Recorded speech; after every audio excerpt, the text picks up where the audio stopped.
we have been training policymakers in different countries, and it's been rolled out in quite a number of countries. In fact, yesterday I learned that they had even actually started it in Kenya, and which is very exciting.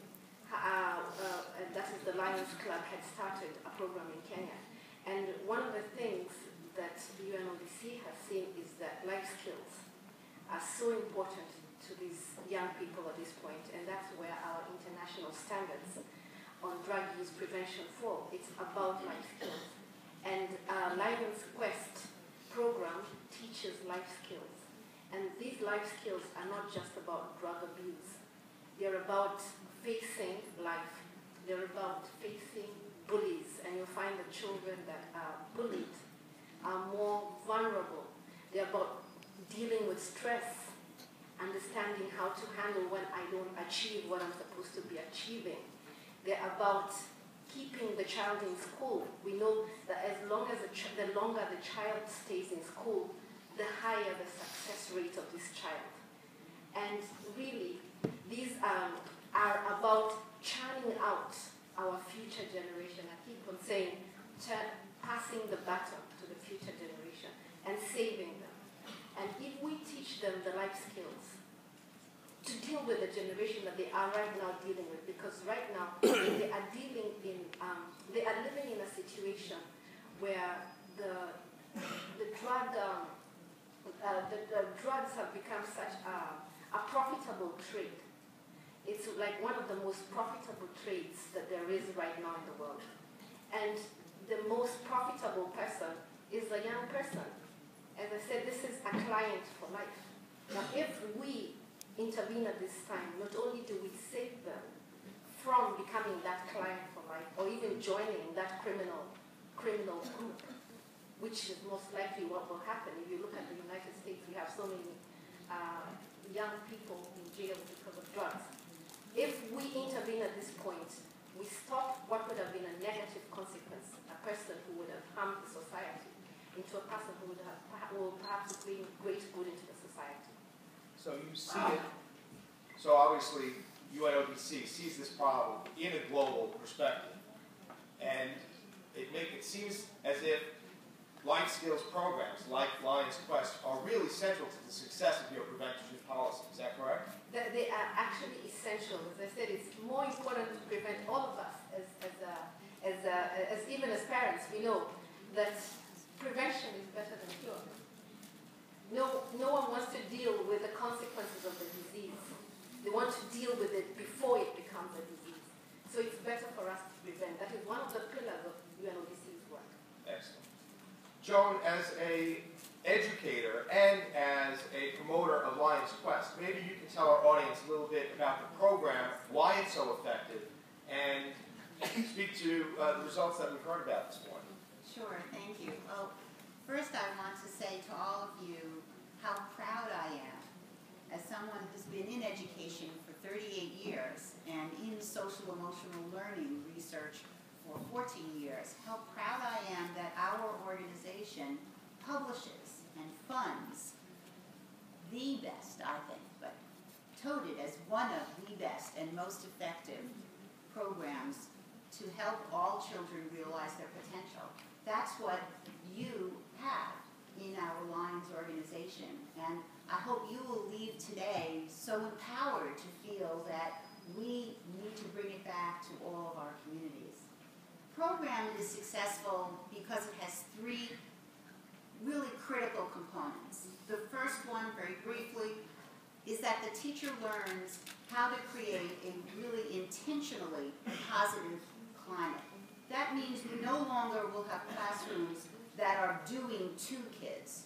They are doing things with kids. It is a democratic classroom. It is a classroom where the teacher learns how their messages need to be carefully worded and phrased so that they are not shutting down a student in terms of what they believe to be true about their ability or their value.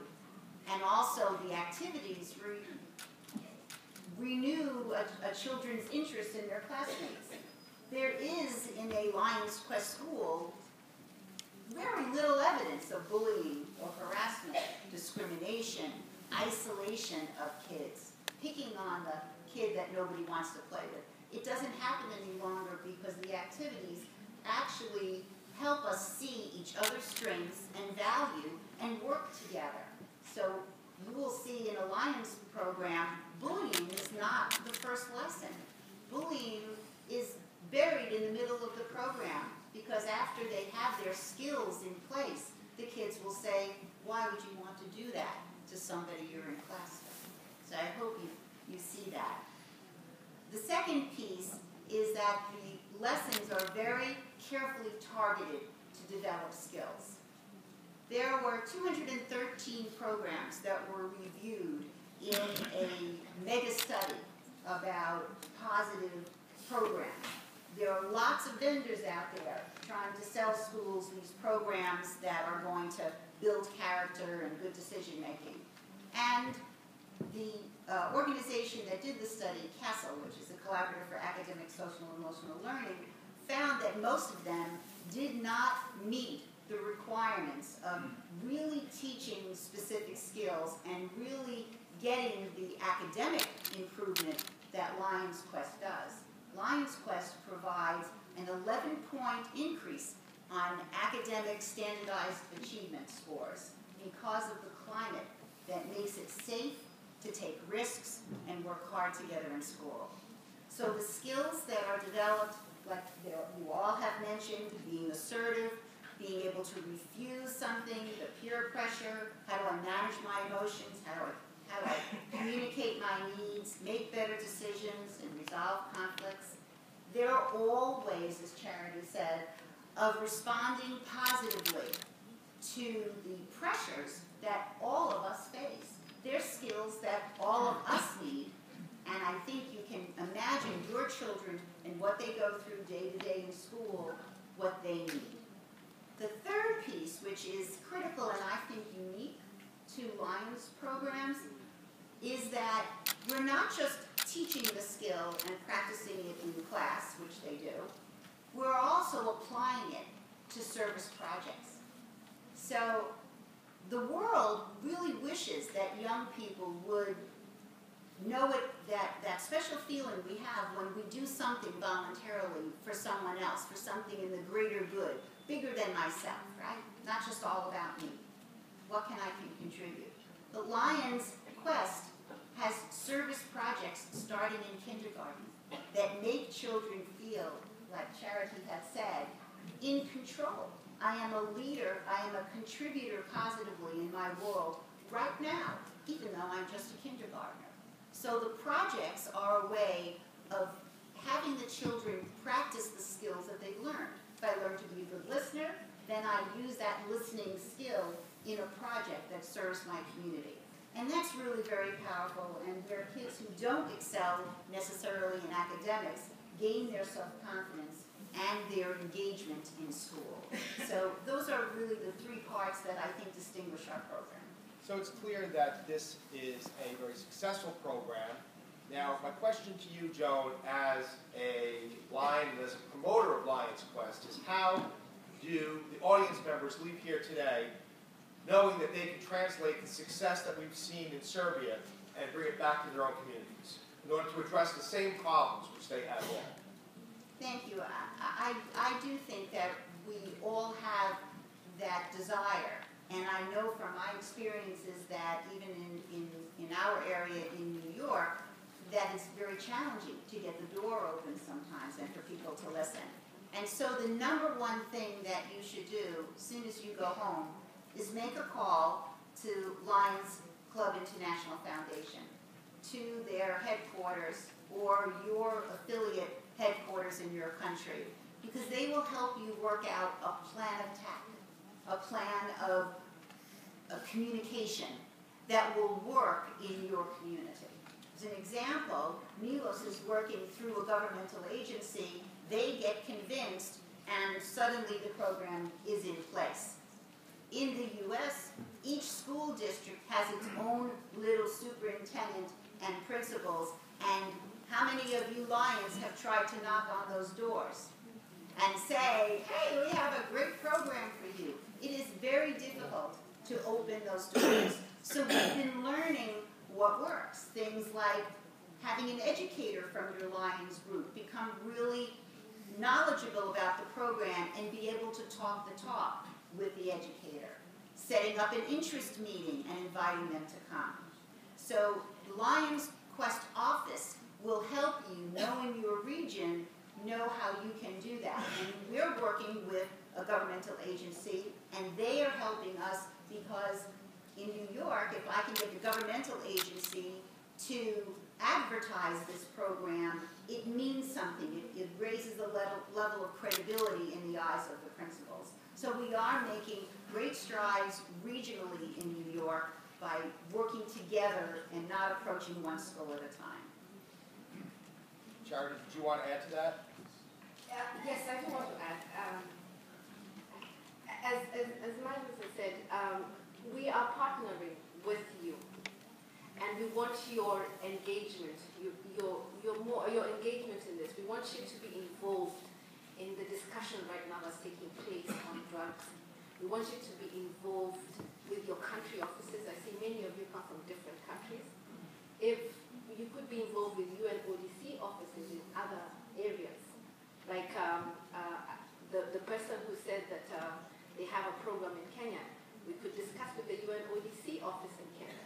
These are things that can be rolled out because this is a day in which we're talking about Lions collaborating with the UN. And we have a history of doing this. So civil society organizations are very important to the United Nations. They are our partners. So if you also approach your local office, and then, because this is a program that falls within the international standards, then we can work together. We can partner together in rolling it out in different ways.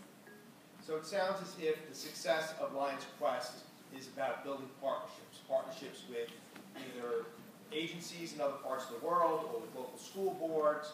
It's about making a difference in the community by working as part of the community, collaborating. Is that your experience, Joan? Is that your experience, Charity? Yes. Can I suggest, take out a pencil,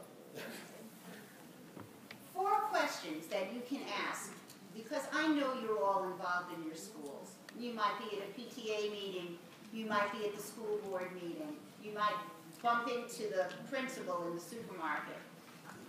Could you ask them these 4 questions? Would you like to reduce the negative and aggressive student behavior in your school, help decrease bullying and isolation, dropouts, suspensions?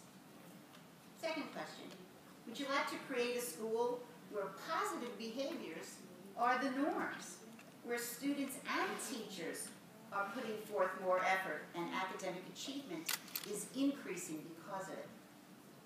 How about, question 3, if the Lions gave you some money to get started and to buy materials, could you use that?